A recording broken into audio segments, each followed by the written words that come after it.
Búscanos en YouTube como Radio Sónica, la radio más escuchada y vista de Internet. Bueno, son las 11:10 de la mañana en la República Argentina. Vamos a charlar con Agustín Lecchi, que no es mi hermano, no, para nada. Pero aclaralo. Es Lecchi, pero bueno, capaz que algún parentesco hay. Es el secretario general del CIPREVA, el Sindicato de Prensa de Buenos Aires.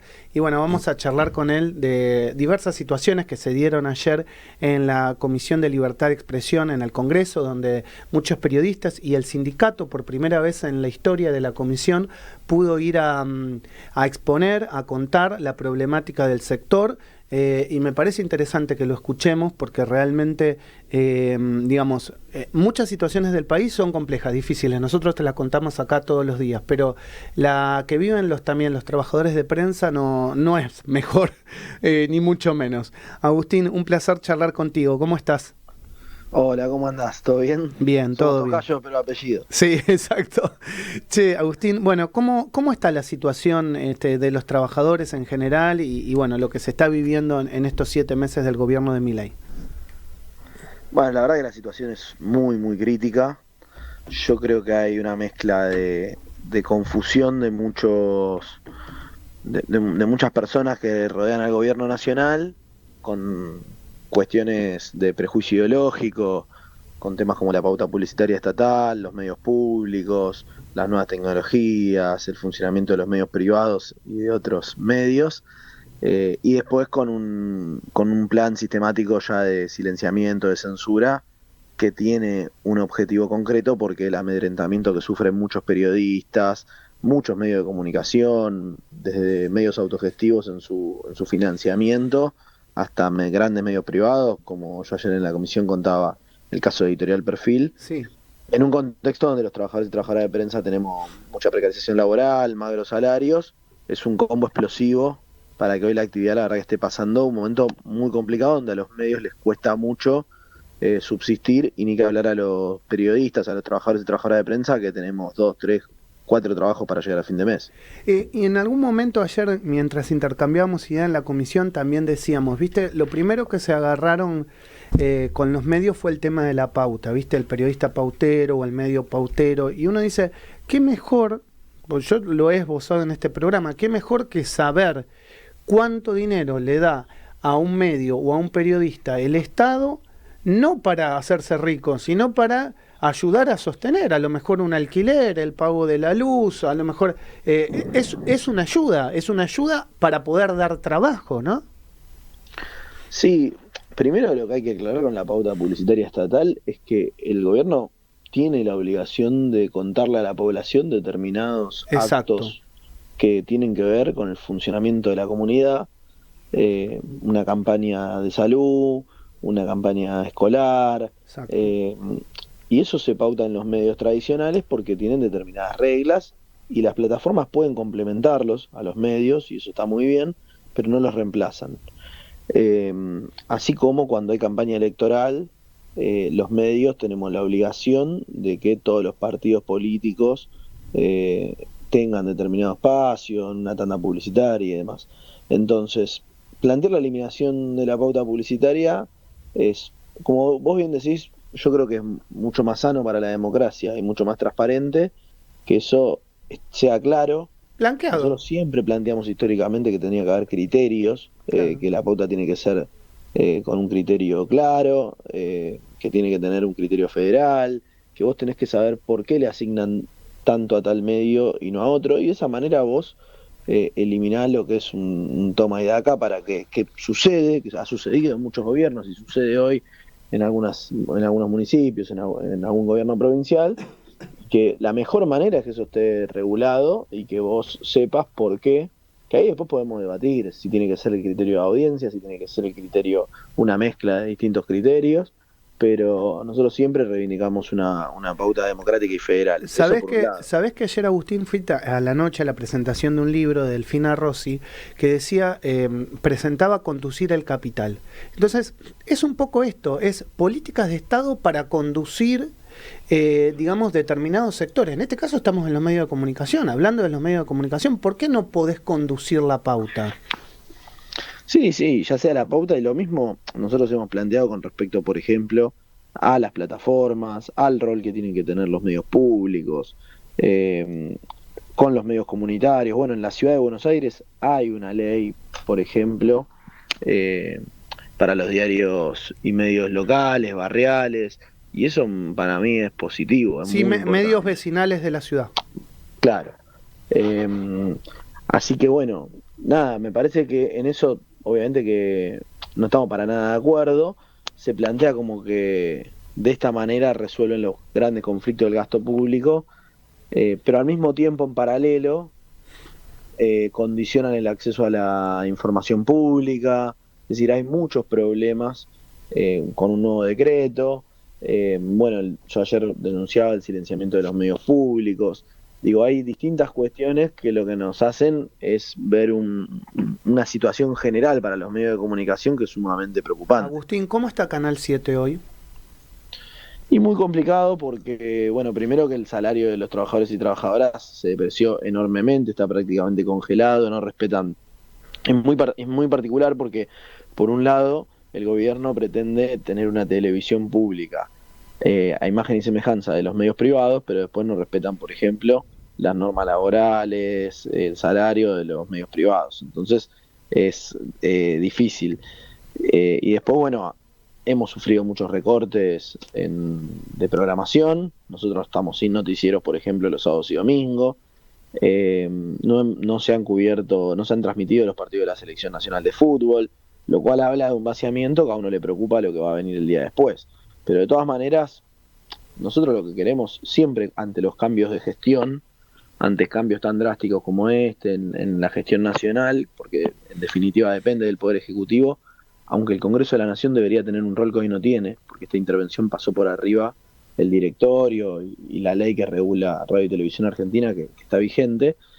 Más allá de eso, nosotros ante los cambios de gestión sabemos que hay un cambio de programación, eso es lógico, es natural, lo entendemos. Nosotros lo que queremos es trabajar con profesionalismo. En el caso de Cipreva, que estamos más vinculados a la estructura del noticiero, el noticiero siempre ha tenido una característica más bien neutral y nosotros eso lo defendemos, más allá de la línea editorial de cada gobierno. Agustín, ¿hubo despidos en Canal 7? Sí, parece que un logro de mucha gente fue sacar, digamos, de la posibilidad de que se privaticen los medios públicos, pero todavía eso, ¿crees que no está cerrado? ¿Sigue en la idea del gobierno? Bueno, por un lado tenemos un gobierno que quiere privatizar todo, ¿no? Y destruir todo lo público. Ese es el planteo que hace Milei permanentemente. Entonces, no estoy contando ninguna novedad. Para nosotros fue sin duda muy importante que sea exceptuado en la ley bases, y la verdad que sentimos que en ese sentido tanto diputados como en el Senado nos escucharon, no solo a nosotros, sino muchos sectores de la sociedad que expresaron la necesidad de que nuestro país cuente con una televisión y una radio pública. Radio Nacional es el único medio 100% federal, que llega a todo el país. Es importantísimo, es importantísimo. La radio en el interior es importantísima. Es un servicio. Totalmente, y yo creo que eso fue escuchado con sensibilidad por los legisladores y legisladoras, y es muy importante, de distintos sectores políticos. A mí eso me parece muy, muy interesante.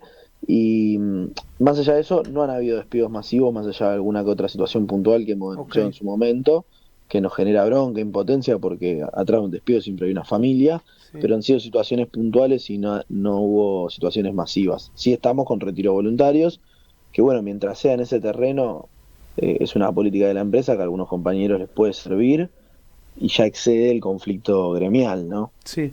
¿Sabes que a mí me preocupa desde hace un tiempo esta parte? Es la inserción de la inteligencia artificial en los medios en general, porque no sé, no sabemos en cuánto tiempo yo estar frente a un micrófono, voy a estar acá, a lo mejor el día de mañana tenés alguien que me imita, dando una noticia o contando una información, o no pensando libremente y direccionando algo. ¿Cómo están pensando eso? Bueno, esta semana tuvimos un taller en el sindicato para abordar esta temática, es algo que abordamos permanentemente. También hemos estado con legisladores que vienen planteando este tema en la Comisión de Ciencia y Tecnología. En la CGT se viene abordando también, porque hay muchas actividades que son, bueno, que se pueden ver gravemente perjudicadas, como vos decías recién. Los locutores, por ejemplo. Sí, claro. Un caso de una empresa en donde le clonaron la voz a un locutor y en lugar de pagarle a ese locutor de la misma empresa, le habían clonado la voz para hacer una propaganda, claro, una propaganda comercial. Así que tenemos que estar alertas, tenemos que formarnos, y yo creo que con toda la tecnología siempre lo que hay que hacer es tratar de capitalizarla en el sentido de mejorar nuestro oficio sin que implique una pérdida no solamente de fuente de trabajo, sino de la especificidad misma nuestra. Exacto. El periodismo tiene una especificidad que no se puede reemplazar por la inteligencia artificial, como le pasa al derecho. Sí. Vos por ahí podés contestar una carta de documento con el chat GTP, pero hay cuestiones en donde la muñeca, la inteligencia humana es central. Y yo creo que en el periodismo esa esencia no se va a perder. Digo, si nos hubiésemos quedado romantizando las máquinas de escribir Olivetti, bueno, hoy no existiría Radio Sónica. Totalmente. Y a mí me parece que ese progreso es necesario y uno tiene que tratar de adaptarse, tratando, como vos decías antes, perdón que compare algo que no tiene nada que ver, pero vos mencionabas el libro de Delfina Rossi, eso de tratar de regular. Bueno, lo que hay que plantearse en Argentina es que hay que regularlo, no puede ser totalmente liberalizado. Si una tecnología al país le genera cientos de miles de pérdida de fuente de trabajo, lo que tiene que hacer ese país es regularla para manejar los tiempos, cómo capacitar a la gente, cómo poder implementar eso para que sea productivo y al mismo tiempo cumpla el rol social que tiene que tener. Bueno, eso es la postura nuestra a grandes rasgos. Después hay que ver más las particularidades. No, pero aparte, viste, esto del... A veces uno dice, bueno, hay cosas que había que cambiar y bueno, a lo mejor lo podés discutir, sí, no, blanco, negro. El tema es cuando vos haces algo tan directo, tan de frente y te podés llevar puesta mucha gente. De hecho, pasó en los 90. Yo siempre me acuerdo la privatización del Banco de Santa Fe. Cuando era muy chico, mi vieja laburaba en el banco en Rosario y bueno, era terrible. O sea, se privatizaba todo, empresa provincial de la energía, y la verdad que era el dolor de no poder hacer esa transición hacia otro trabajo cuando vos tenías una familia a cargo. Es muy difícil y hoy está pasando en muchas familias esto. Entonces, esto de deshumanizar, me parece que charlarlo, conversarlo y al menos tratar de tocar fibra íntima de mucha gente que dice, che, a mí no me va a tocar. Bueno, no sabes si no te va a tocar. Totalmente, y además me parece que lo que hay que aprender de aquella experiencia es que eso no necesariamente le sirvió al país, ni para un desarrollo productivo, ni para mejorar las cuentas fiscales del Estado. Entonces, lo que hay que tratar de compensar es que la macroeconomía del país esté bien con todos los trabajadores y trabajadoras adentro. Porque digo, me parece que el objetivo de tener las cuentas ordenadas es que la población esté mejor, no que esté peor. Totalmente. Y si no aprendemos de esas experiencias, bueno, está complicada la situación. Yo creo que en ese sentido hay mucha deshumanización por parte de este gobierno, lo que vivimos esta semana con los jubilados, con un aumento que era menor, no le iba a cambiar la economía a ningún jubilado y jubilada, y no le iba a cambiar la economía al país. Demuestra que a veces están por encima de determinados dogmas que la situación real de los argentinos y las argentinas, y eso es un problema. Bueno, Agustín, te agradezco por estos minutos. Sé que saliste de una reunión para atenderme y darnos estos pequeños minutos con el arranque. Te mando un abrazo y a disposición para lo que necesites. Un abrazo y un placer haberte conocido. Igualmente, Maxi, muchas gracias. Un abrazo. Un abrazo. Agustín Lecchi es el secretario general de prensa del sindicato de Cipreva y charló con nosotros en la mañana del arranque. Estás escuchando El Arranque, programa nominado a los Martín Fierro Digital 2020.